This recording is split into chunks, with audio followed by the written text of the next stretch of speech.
About 6 o'clock, the sound of a motor collected out of the wide country and narrowed under the trees of the avenue brought the household out in excitement onto the steps. Up among the beeches, a thin iron gate twanged. The car slid out of a net of shadows down the slope to the house. Behind the flashing windscreen, Mr. and Mrs. Montmorency produced, arms waving and a wild escape to the wind of her mauve motor veil, an agitation of greeting.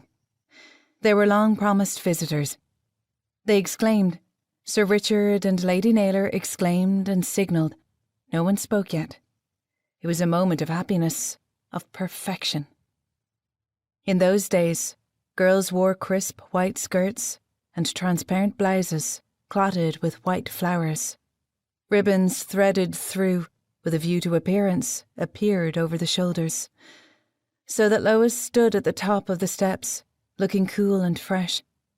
She knew how fresh she must look, like other young girls, and clasping her elbows tightly behind her back, tried hard to conceal her embarrassment.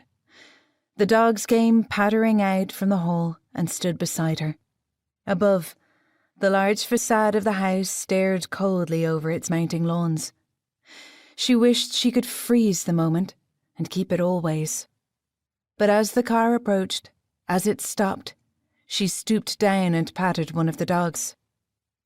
As the car drew up, the Montmorencys unwound from their rugs. They stood shaking hands and laughing in the yellow theatrical sunshine. They had motored over from Carlow. Two toppling waves of excitement had crashed and mingled.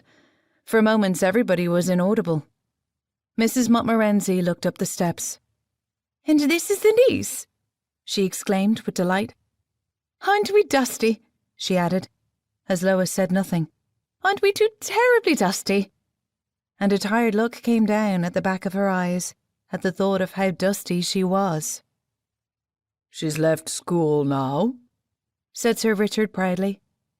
"I don't think I should have known you," said Mr. Montmorency, who had not seen Lois since she was 10, and evidently preferred children.